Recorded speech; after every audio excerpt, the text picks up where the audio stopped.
At the 2013 Nationals at Telford, I was introduced to Raven scale models. They released a set of lights for aircraft in a number of variations. We have got a video of that elsewhere on YouTube. It's worth searching out. And instantly I thought this would be great for science fiction. Well, they must have joined the clamour that people were saying about having a science fiction set, because here we have a model lighting set for the 1/500 scale Enterprise from Revell. That's the Edge of Darkness, so the latest film version of the USS Enterprise. That's in 1/500 scale, so let's have a look at the contents of the box. On opening the box, you'll find this huge quantity of LEDs. There's a large number of them. Now, they are all individually bundled up with a little label on them. Now, it's very important that when you open this box that you don't actually get completely encouraged and start unwrapping all the bundles all over the place, because all of these numbers are crucial when it comes to assembling them correctly.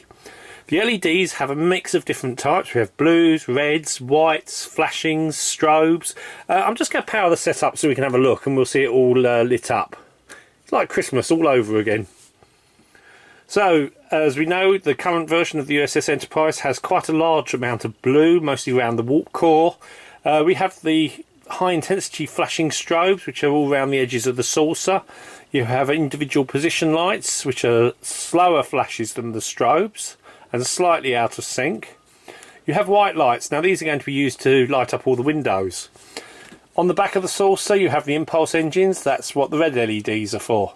So this nice little bundle set, looks very impressive straight out of the box. It is all pre-wired. There's nothing you have to do other than locate them correctly. There is a set of circuitry which is nicely wrapped up here, and it's available in two versions. Now, what I've got here is the mains powered one, but you can also have a plug-in unit which will work off batteries, PP3. So this looks quite complicated. But you haven't seen the instructions. The instructions are absolutely brilliant. So here we have the instruction sheet. Now, I did check, there were 35 LEDs, and this is an absolutely brilliant instruction sheet. I just wish other manufacturers copied it. You have the positions of all the lights marked on this plan. Now, what's nice about this is that it clearly shows where every single light goes.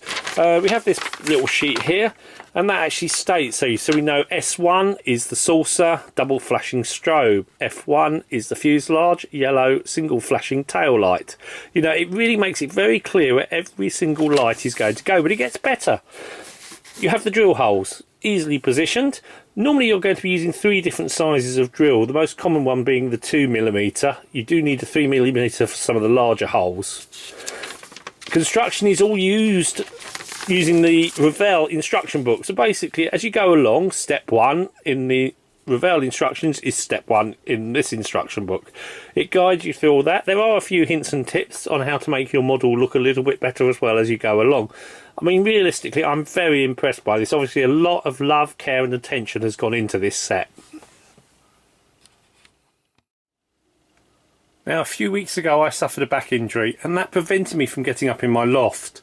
So I couldn't do much modelling, I couldn't do any videoing, which is why this video has actually been slightly delayed. I've had this set for about a month. But what I did do while I was injured was to get my wife to come up and bring me down the Enterprise, which meant I managed to do some preparation works on the model while I was recovering.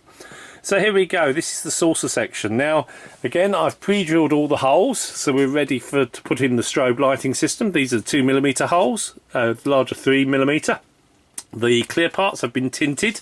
I'll be masking those off later with masking tape and Maskol.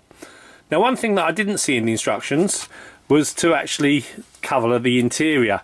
Now, I did originally use grey primer, but when I put the lights behind it, it actually shone through the plastic. I then put on black primer. Now, black primer kills it totally, so if you put a light here, it doesn't show through here. But what I was afraid was that it wouldn't shine the light round inside the saucer. So I then sprayed over the black with silver, and you can see this makes it really super shiny. But what I'm hoping is once this is all closed up, it will bounce the light round inside the saucer section and make the windows on the edges stand out that bit more. One big change that I did do was to the back section of the impulse engines.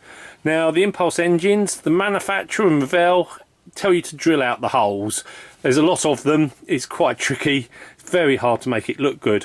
All I did was to put in some Airwaves brass grill, cut to the same shape as the hole, and it looks much more effective.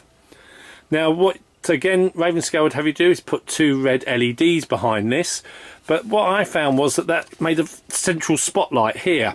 So online I found some diffuser. It's quite thick, you can see it here, this white sheet. I'm going to try and show you it. A bit hard to get it into the camera here. This is a diffuser as used on fluorescent light tubes. Now when you put the red light behind it, it diffuses across the whole of that panel and makes for a much nicer effect. I'm going to power this up in a minute. I'll put the red lights behind, then you can see it. This is going to get a bit tricky. I'm running out of hands. Here we have my red LED. And as I say, when you put that through a hole normally you just had the red spotlight, but if you put it with the diffuser, we'll just put it in behind the grill now, then we'll see the effect it has, hopefully. There we go. Oh, and it's not going to really pick it up, but you can see the glow has been spread across the whole of the column. The whole of that grill was illuminated, but without that big red spot. I think that looks much more effective. Now I'm going to assemble this model and I'll try and put some more videos up as I go along showing you my progress. So this is one to watch. So the Ravenscale lighting set.